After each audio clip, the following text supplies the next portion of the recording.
বন্ধুরা, আগামী সেপ্টেম্বর মাসে আর্জেন্টিনা ফিফা বিশ্বকাপের কোয়ালিফায়ার ম্যাচ খেলতে যাচ্ছেন। আর এখানে আর্জেন্টিনা কার কার মুখোমুখি হবে এবং স্কোয়াডে কে কে থাকতে পারে এই বিষয় নিয়ে আজকের ভিডিও। তো চলুন দেরি না করে ভিডিওটি শুরু করা যাক। বন্ধুরা, আর্জেন্টিনা আগামী সেপ্টেম্বর মাসের 5 তারিখে যে ম্যাচটি খেলবে এটা হচ্ছে ভেনেজুয়েলার বিপক্ষে। আর এটা কিন্তু হবে আর্জেন্টিনার হোম গ্রাউন্ডার। এই ম্যাচটি হবে সকাল 5টা 30 মিনিটে। এবং দ্বিতীয় যে ম্যাচটি আছে সেটা হবে 10 সেপ্টেম্বর। আর এই ম্যাচটা হবে কিন্তু ইকুয়েডরের বিপক্ষে। আর এই ম্যাচটি হবে সকাল 5টার দিকে। আর আমরা সবাই জানি গত লাস্ট যে ম্যাচটা হয়েছিল জুন মাসে আর্জেন্টিনার লাস্ট ম্যাচ ছিল কলম্বিয়ার বিপক্ষে, যে ম্যাচটিতে আর্জেন্টিনা 1-1 গোলে ড্র করে। আর এর আগেও যে 3টা ম্যাচ হয়েছে সেখানে চিলির বিপক্ষে 1-0 গোলে জয়লাভ করে, উরুগুয়ের বিপক্ষে 1-0 গোলে জয়লাভ করে, ব্রাজিলের বিপক্ষে 4-1 গোলে জয়লাভ করে। তবে এখানে লাস্ট সর্বশেষ যে ম্যাচটি জুন মাসে খেলেছিল সেটা ছিল কলম্বিয়ার বিপক্ষে। আর এই কলম্বিয়ার বিপক্ষে কিন্তু আর্জেন্টিনার একজন প্লেয়ার লাল কার্ড খেয়েছিল, সেটা হয়তো বা আপনাদের মনে আছে, সেটা হচ্ছে এনজো ফার্নান্দেজ। তো এই বিষয়ের উপরে ভিত্তি করে পরবর্তীতে এই যে সেপ্টেম্বর মাসে 2টা ম্যাচ থাকবে, এই ম্যাচে অবশ্যই আমরা একটা ম্যাচে এনজো ফার্নান্দেজকে মিস করব। তবে কেমন হতে পারে এই স্কোয়াড, যেহেতু এখন পর্যন্ত কোনো দল ঘোষণা হয়নি, যখন দল ঘোষণা হবে তখন একদম 100% বোঝা যাবে।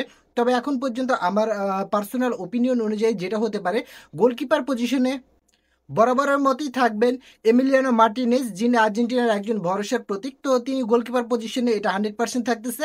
এরপর আমরা ডিফেন্ডার পজিশনে ক্রিস্টিয়ান রোমেরোর পাশাপাশি ওতামেন্দিকেও দেখতে পারি। আর লেফট ব্যাক এবং রাইট ব্যাক হিসেবে তালিয়াফিগো এবং মলিনাকেও আমরা দেখতে পারবো। আর এখানে আমরা যে জিনিসটা, লিসান্দ্রো মার্টিনেজ তার ইনজুরির ওপরে বেস করে আমরা তাকেও হয়তো বা দেখতে পেতে পারি সেন্টার ব্যাকে হিসেবে। এবং ডিফেন্ডার পজিশনগুলো এরকম হবে।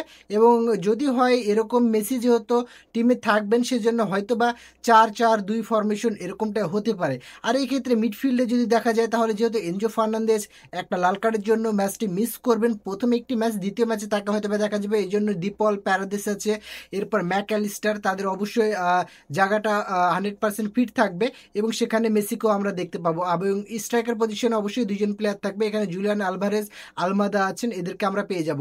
অবশ্যই লাউতারো মার্টিনেজকে হয়তো বা আমরা সাবস্টিটিউট হিসেবে দেখতে পারি, প্যালাসিওসকে আমরা হয়তো বা মিডে সাবস্টিটিউট হিসেবে দেখতে পারি, আরও এমন অনেক প্লেয়ার আছে। তবে যখন দল ঘোষণা হবে 26 স্কোয়াডের, তখন আমরা অবশ্যই আপনাদেরকে জানিয়ে দেবো যে কেমন স্কোয়াড হতে পারে। এবং পরবর্তীতে এই নিয়ে অবশ্যই ভিডিও আসবে। আর কীভাবে খেলা দেখবেন এটা যদি আপনারা জানতে চান, অবশ্যই এই ভিডিওতে একটি কমেন্ট করে দিন যে আপনারা কীভাবে লাইভ খেলা দেখবেন, তাহলে আপনাদেরকে আমি সে সম্পর্কে বলে দিব। আর এই ফেসবুক পেজ অথবা ইউটিউব চ্যানেলে আপনারা যদি নতুন হয়ে থাকেন, তাহলে অবশ্যই এই পেজটিতে লাইক দিয়ে চ্যানেলটি সাবস্ক্রাইব করে ফেলুন।